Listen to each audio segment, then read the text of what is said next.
డబ్బు, అనారోగ్యం, ఉద్యోగం, వ్యాపారం, అప్పులతో బాధపడుతున్నారా? మీకోసమే లాంచ్ యువర్ ఫ్యూచర్ ప్రోగ్రామ్. నమస్తే, welcome back to Suman TV. ప్రస్తుతం మనతో పాటు ఉన్నారు consumers affairs committee chairman Mandadi Krishna Reddy గారు. నమస్తే సార్. నమస్తే అమ్మా.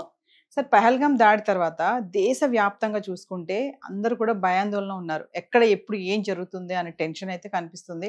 మరి హైదరాబాద్లో కూడా ఉగ్రవాద పేలుళ్ళ ప్లానింగ్ ఉంటుంది, కుట్ర ఉంటుందని అంటున్నారు. ఒక్కసారి దాని గురించి మాట్లాడితే. మనకు పహల్గాము జరిగినటువంటి దుర్ఘటన తర్వాత పాకిస్తాన్తో వారు ప్రారంభమవడం, ఒక వారం రోజుల తర్వాత అది సీజ్ ఫైర్గా ఆగిపోవడం మనకు తెలిసిన విషయమే.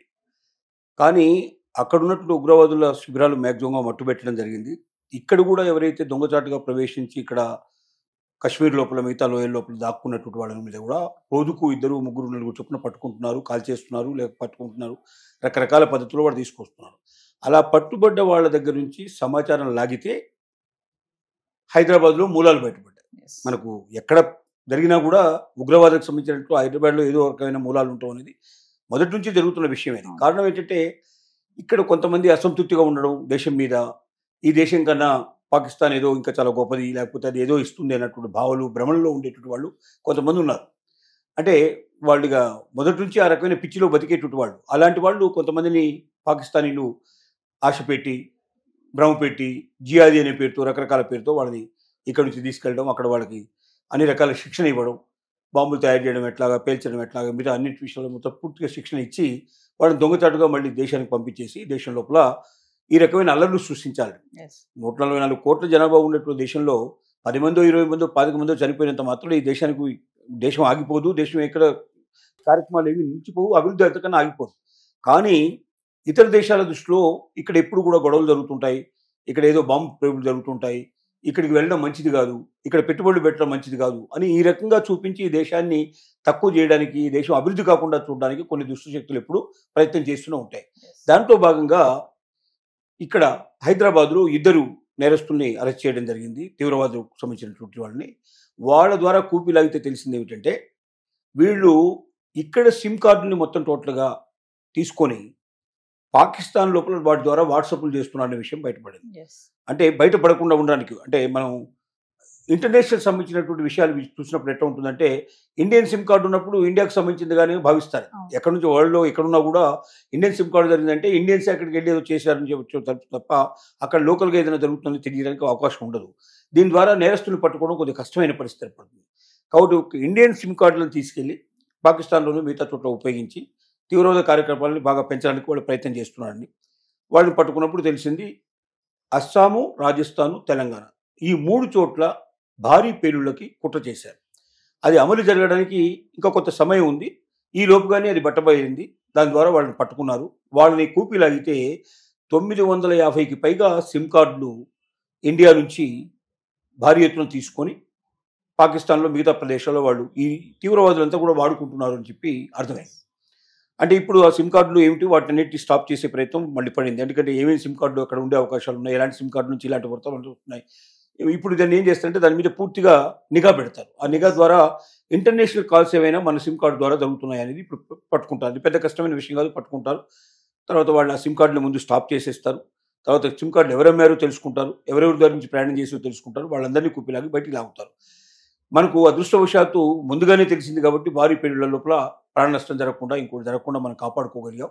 ఇది నిరంతరంగా జరుగుతున్న ప్రక్రియ. అయితే ఇప్పుడు పాకిస్తాన్తో యుద్ధం జరిగిన తర్వాత అక్కడ ఉన్నటువంటి తీవ్రవాద సంస్థలకు సంబంధించిన ఆస్తిపాస్తులన్నింటి కూడా అక్కడ నాశనం చేసిన తర్వాత ఇప్పటికైనా భారతదేశంలో ఉండేటువంటి ఎవరైనా ఇక్కడ కాస్తో కూస్తో ఈ దేశం గురించి దురభిప్రాయం ఉన్నవాళ్ళు, ఈ దేశం కన్నా మనకు అవతల దేశం చాలా గొప్పదని ఇప్పటిదాకా భావించిన వాళ్ళు మన పాకిస్తాను పైన మనం చేసినప్పుడు పాకిస్తాను ఏ ఒక్కరిని మన దగ్గర అసలు ఏ ఒక్కటి వాళ్ళకి సంబంధించింది ఇక్కడ పేలలేదు. అన్నిటినీ బార్డర్లో ఉండగానే పేల్చి పారేసాం. పైపెచ్చి వాళ్ళకి సంబంధించిన ఎయిర్ బేస్ అన్ని ధ్వంసం చేయడం జరిగింది. వాళ్ళకు సంబంధించిన తీవ్రవాద సంస్థలకు సంబంధించినటువంటి ఎక్కడైతే జరుగుతున్నాయో ఆ బిల్డింగ్స్ సహా మొత్తం నేలమట్టం చేయడం జరిగింది. ఇంత చేసిన తర్వాత ఇప్పుడు పాకిస్తాన్ సామర్థ్యం ఏంటో ప్రపంచానికి అంతా తెలిసింది. పాకిస్తాన్ గట్టిగా వారం రోజులు కూడా నిలవలేని పరిస్థితి ఏర్పడింది. వెంటనే అమెరికా కాళ్ళు పట్టుకొని అమెరికా వాడి ద్వారా రిక్వెస్ట్ చేసుకొని మాకు సీజ్ ఫైర్ చేయండి, లేకపోతే మాకు చాలా ఇబ్బందులు ఉన్నాయి, సీజ్ ఫైర్ చేయమని చెప్పి రిక్వెస్ట్ చేసుకోవడం.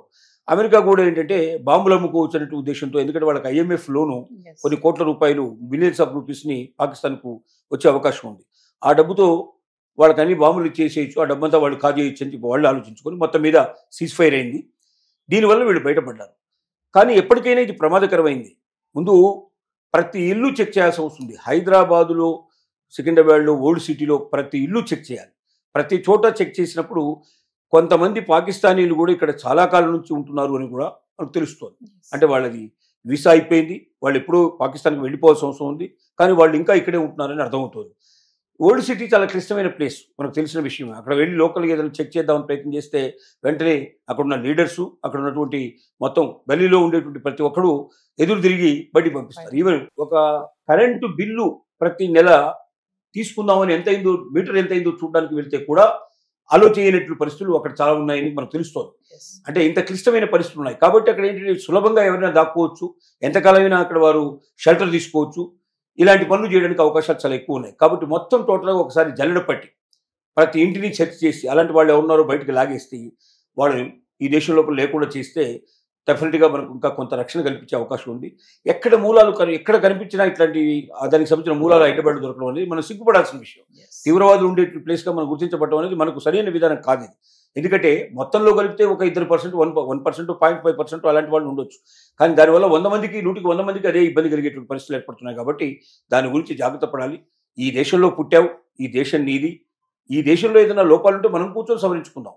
మన అసంతృప్తిని మనం ఎక్కడ ఎదుగుదాం, మన నాయకులకు చెప్దాం, మన నాయకులకు చెప్దాం, మనకు మంచి ఆఫీసర్కి చెప్దాం, దాన్ని సవరించుకునే ప్రయత్నం చేద్దాం తప్ప ఈ దేశం మీదకి ఉగ్రవాదులు పురుగొల్పే ప్రయత్నం కానీ, ఇక్కడ పేలుళ్లు సంబంధించే ప్రయత్నం కానీ, ఇక్కడ వినాశానికి ప్రయత్నం చేయడం కానీ, ఈ దేశాన్ని యొక్క శక్తి సంపదను తగ్గించడానికి లేదా దేశ పరువు ప్రతిష్టలు మందులు గట్టగలపడానికి ఎవరైనా ముందుకు వస్తే 100 కోట్ల 144 కోట్ల మంది భారతీయులు ఏకమై అంటే వాళ్ళని తరుముతారని చెప్పి మనం చెప్పాల్సిన తరుణం ఆసన్నమైందని మనం చెప్పచ్చు. ఈ నిందితులకు కూడా అసలు ISIతో కూడా సంబంధాలు ఉన్నాయని కూడా అంటున్నారు. ఖచ్చితంగా ISIతో సంబంధం ఉంటుంది పేలుళ్ళకి కరెక్ట్. ఎందుకంటే ఎవరో ఉండకపోతే, ఇప్పుడు బయట వీళ్ళకి సహాయం చేయకపోతే వీళ్ళు ఎలా చేయగలుగుతారు? ఖచ్చితంగా వాళ్ళు వీళ్ళకి ట్రైనింగ్ ఇస్తారు. వీళ్ళందరికీ పాకిస్తాన్కి వెళ్ళి ట్రైనింగ్ ఇచ్చిన వాళ్ళు ఉన్నారు.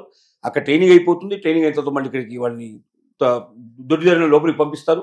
తర్వాత వీళ్ళు ఇక్కడ కుట్రలకు పడుతారు. కాబట్టి ISIతో సంబంధం లేకుండా వీళ్ళు ఉండరు. కాకపోతే ISIలో రకరకాలుగా ఉగ్రవాదులకు సంబంధించిన సంస్థలు ఒక 7-8 ఉన్నాయి.